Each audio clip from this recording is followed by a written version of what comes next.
शंकर के शिवलिंग को बनाने के लिए मिट्टी कहाँ की होना चाहिए, किस जगह पर बनाना चाहिए, मिट्टी में कैसा जल मिलाना चाहिए। जब शिवलिंग का निर्माण करें, शंकर के शिवलिंग को जब बनाएं तो सबसे पहले कैसे बनाएं, उस तक का विधान शिव महापुराण में और लिंग पुराण में कहा गया। महाराज कहा, क्यारे की मिट्टी हो, क्यारा मतलब समझिएगा जिस मिट्टी पर कोई गंदगी ना करी गई हो, ऐसी जगह का कोई भाग मिट्टी का लाया जाए जहां कोई गंदगी ना करे। शिव महापुराण की कथा कहती है। देखो, पिछले वर्ष के लॉकडाउन से लेकर अभी तक की जो कथाएं आप लोग सुने हैं, उसमें शिवलिंग मट्टी का किस तरह से बनाया जाए और कैसी मट्टी हो और उसमें पानी कैसा मिलाया जाए, कैसा शिवलिंग तैयार करा जाए, उसका विधान वर्णन नहीं कर पाए, परंतु आज कथा निकली है तो उसको सुन लो। क्यारे की मिट्टी, क्यारे की मिट्टी मतलब जिस मिट्टी पर कोई गंदगी ना करी गई हो, ऐसी जगह की मिट्टी को लेकर जाए और मिट्टी को लाने के बाद थोड़ा पानी का सींचन कर दें, अर्थात घर में लाएं तो उससे पहले मिट्टी को पवित्र करें। अपने घर में गंगा जल रखा हो, यमुना जल रखा हो, सरयू जी का जल रखा हो, उससे मिट्टी का सींचन कर दें। मान लो अगर ये जल नहीं भी है तो जल के अंदर थोड़ा सा इत्र डालकर मिट्टी का सींचन कर। अगर इत्र भी नहीं है तो जल के अंदर थोड़ा सा दूध डालकर मिट्टी का सींचन कर। दूध भी नहीं है तो एक बेलपत्री जल के अंदर डालकर उस पानी का सींचन कर। बेलपत्र भी नहीं है, पीपल का पत्ता डालकर उसका सींचन कर दें। पर मिट्टी पर घर में लाते से ही, ये नहीं कि मिट्टी आज लाए और तुमको शिवलिंग कल बनाना है, तो मिट्टी अगर एक दिन पहले लाए हो, 2 दिन पहले लाए हो, 4 दिन पहले लाए हो, तो उसी दिन जल का सींचन होना चाहिए। ये नहीं कि जिस दिन बनाएंगे उस दिन सींचन होगा। मिट्टी पर पानी का छींटा, सींचन भले ज्यादा मत डालो, पर छींटा तो उस दिन लगा देना चाहिए जिस दिन घर में मिट्टी लेकर आए हो, जिस दिन लेकर। फिर भले तुम शिवलिंग 15 दिन बाद बनाओ, 8 दिन बाद बनाओ, 10 दिन बाद बनाओ, 3 दिन बाद बनाओ, पर उस समय पर मिट्टी का सींचन उस समय हो जाना चाहिए।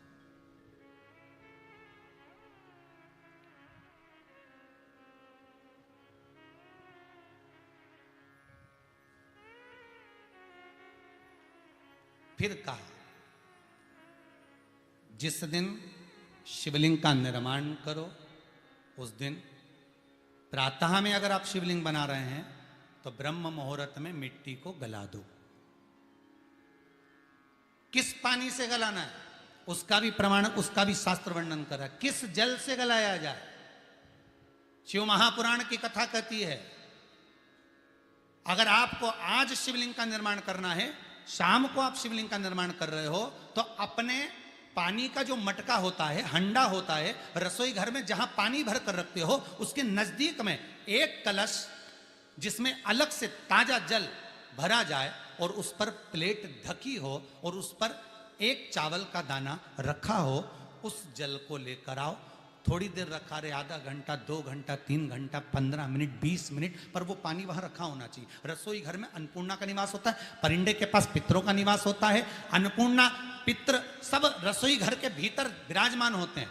शास्त्र कहता है 33 कोटि देवता एक समय के लिए, एक क्षण के लिए हमारे रसोई घर में प्रवेश करते हैं। इसलिए रसोई घर को तुम पूरे घर को स्वच्छ रखो ना रखो, पूरे घर को तुम साफ रखो ना रखो, पर रसोई घर एकदम क्लीन होना चाहिए, साफ होना चाहिए, स्वच्छ होना चाहिए। आज के जमाने में तो खैर गया, पर पहले जब मट्टी के चूल्हे होते थे, जब चूल्हा बंद होता था तो उसको गीला कर कर, गोबर को या पानी में उसको गीला कर कर, एक कपड़े को गीला कर कर पूरे चौके को, रसोई घर को पोंछा जाता था। मिट्टी का होता था वो, तो भी उसको पोता लगाते थे, पोंछते थे।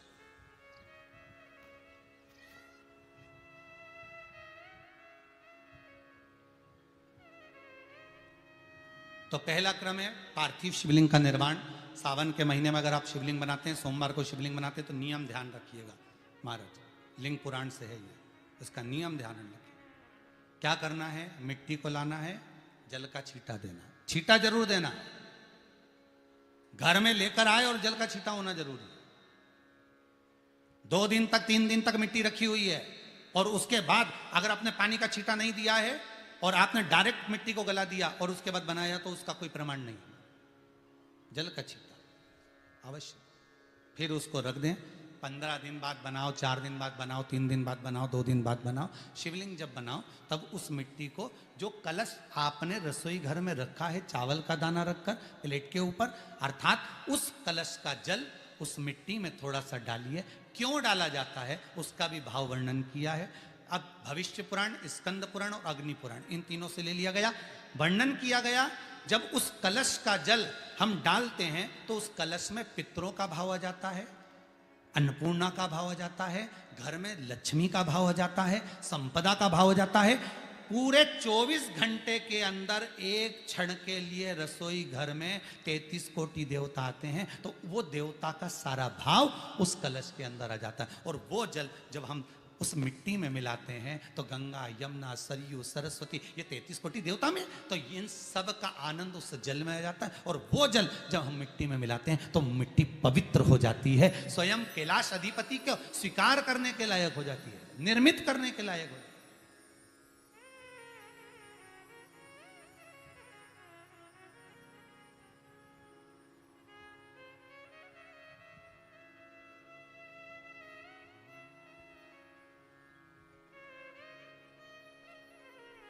शिवलिंग का निर्माण। अब शिवलिंग का निर्माण कैसे करना? मिट्टी में गला दिया पानी में। सबसे पहले शिवलिंग बनाने से पहले पात्र को, पात्र जो होता है उसके नीचे एक बेलपत्र रखी जाती है। क्या रखना है? एक बेलपत्र। शंकर को झेलने के लिए कोई साधारण नहीं है पात्र जिस पे झेला जाए। स्वयं गंगा शिव की जटा में, और आप शंकर के शिवलिंग का निर्माण कर रहे हो, कोई साधारण नहीं हो सकता। स्वयं आप विदेश्वर संहिता के अंतर्गत पढ़े कि ब्रह्मा और विष्णु, ब्रह्मा ऊपर जा रहे हैं, भगवान विष्णु नीचे जा रहे हैं, तो पता नहीं कर पा रहे कि यहां चरण कहां पर और शीश कहां पर है, उसको जान ही नहीं पा रहे।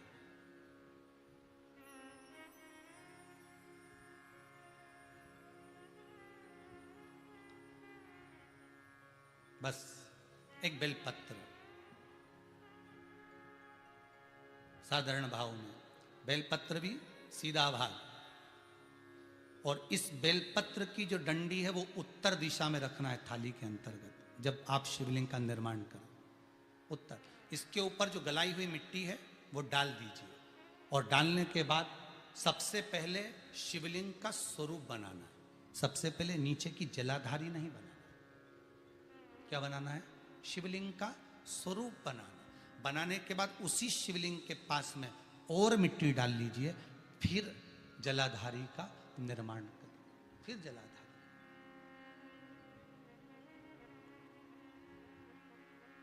शिवलिंग जलाधारी निर्मित हो गई।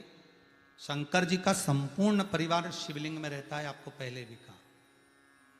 भगवान भूत अधिपति भूतेश्वर, भगवान शिव का संपूर्ण परिवार शिवलिंग में, पहले भी कथा में कहा, आज फिर आपको वर्णन कर देते हैं। जैसे ये जलाधारी है गोल, ये चरण है, ये शिवलिंग है। ये जो गोल भाग है जहां पर भगवान शंकर का शिवलिंग रखा है, ये पार्वती जी का हस्त कमल है। जहां से पानी नीचे गिर रहा है, इसके राइट भाग में श्री गणेश जी का स्थान, लेफ्ट भाग में श्री कार्तिकेय जी का स्थान। बीच में जो एक मोटी सी लाइन होती है जलाधारी में, वो पार्वती जी के सुंदर पुत्री अशोक सुंदरी का स्थान। शंकर जी के ऊपर जो तिकोनी रखी रहती है, उसके ऊपर से जो जल बूंद बूंद नीचे गिरता है, ये जो पानी बूंद बूंद नीचे गिरता है, या आप कलश से जल चढ़ाते हो या आप श्रृंगी से जल चढ़ाते हो, तो ये जो पानी गिर रहा है, ये शंकर भगवान की 5 पुत्रियां, जया, विषहरा, शामरी बारी, दौतली और देव, ये शंकर जी की 5 बेटी, 5 पुत्री। कार्तिकेय भी है, गणेश भी हैं, अशोक सुंदरी भी है, शंकर जी की 5 बेटियां भी हैं, शंकर भी है और पार्वती भी। अर्थात शिव जी के परिवार में आपको गणेश जी की पूजन अलग करने जाने की जरूरत नहीं पड़ेगी, शंकर के परिवार में पार्वती जी की पूजन अलग करने जाने की जरूरत नहीं पड़ेगी, कार्तिकेय की पूजन अलग जाकर करने की जरूरत नहीं है। शंकर का परिवार शंकर के शिवलिंग के साथ में उस जलाधारी में संपूर्ण परिवार शंकर का विराजमान है, संपूर्ण परिवार, कुछ भी नहीं, संपूर्ण और पूरा परिवार है महाराज। फिर वही बात आई, ध्यान दीजिएगा, जिस व्यक्ति को नींद ना आवे, रात्रि को सोते समय टेबलेट खाने की जरूरत नहीं, शंकर भगवान की 5 पुत्रियों का नाम लीजिए। जया, हाथ में जल लो, पलंग पर बैठो, जल हाथ में लिया, जया आचमन कर लो, विषहरा आचमन कर लो, श्यामली बारी आचमन कर लो, दौतली आचमन कर लो और देव आचमन कर लो। ये शंकर की जो 5 पुत्रियां हैं, ये ऐसी पुत्रियां हैं जो निंद्रा देवी को लेकर आती हैं और हमें विश्राम का आनंद सुख प्रदान करती हैं, हमारे नयनों पर विराजमान रहती।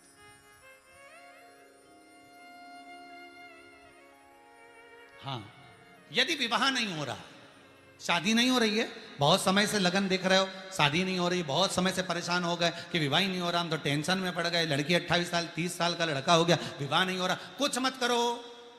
अष्टमी तिथि आए तो अशोक सुंदरी वाली जो जगह है वहां पर हल्दी की 7 बिंदियां लगा दो, लड़का लड़की का हाथ उस बिंदी पर रखवा दो, उसका नाम गोत्र बोलो, उसी हल्दी में उसके हाथ पीले करवा दो और पीपल के पेड़ पर उस हाथ के 5 छापे पड़वा दो, 3 महीने में विवाह पक्का हो जाता है महाराज।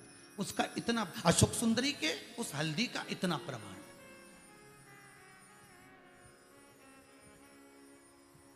3 माह के अंतर्गत विवाह नक्की हो, इतना इतना प्रमाण है महाराज। भगवान शिव की आराधना का कोई साधारण फल है महाराज।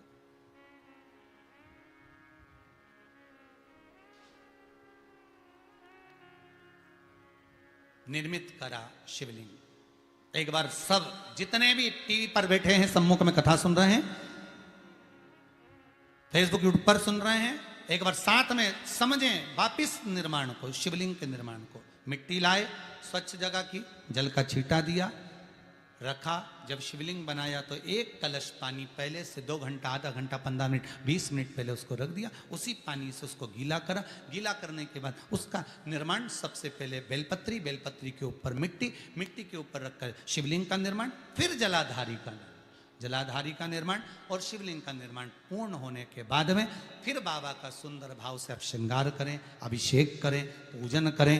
और एक बात याद रखना, पार्थिव शिवलिंग का अगर निर्माण करा है तो आपको वो पार्थिव शिवलिंग को रात्रि होने से पहले विसर्जन होना जरूरी है। हाँ, अगर कोई शिवरात्रि का दिन है तो फिर आप पूरी रात रख सकते हो, हरतालिका तीज का दिन है पूरी रात रख सकते हो, बड़ी तीज है, छोटी तीज है, आप शिवलिंग बनाए हो तो आप पूरी रात रख सकते हो, विशेष कोई उत्सव है, श्रावण का महीना है, पूरी रात रख सकते हो। पर बाकी के समय अगर आप शिवलिंग का निर्माण करें तो उसको सूर्यास्त होने के पहले आप उसको नदी में, जल में, जलाशय में विसर्जन।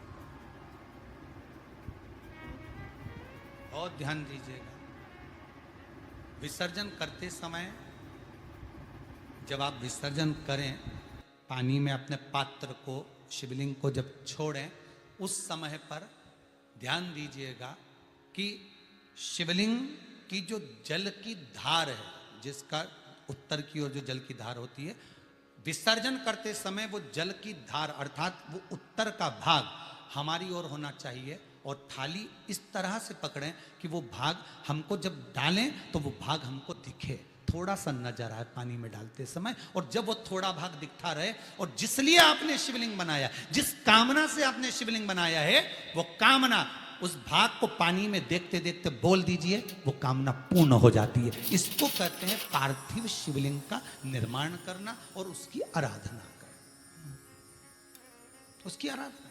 कई लोग करते हैं, बना भी लेते हैं, पूजन भी करते हैं, और कई बार कहते हैं हमारा काम नहीं, तो उसमें भगवान का दोष नहीं है, दोष अपना। देखो, आप आए नहीं, सुबह हो गई, मेरी पूजा की थाली धरी की धरी रहे, क्यों नहीं आए, किस लिए नहीं?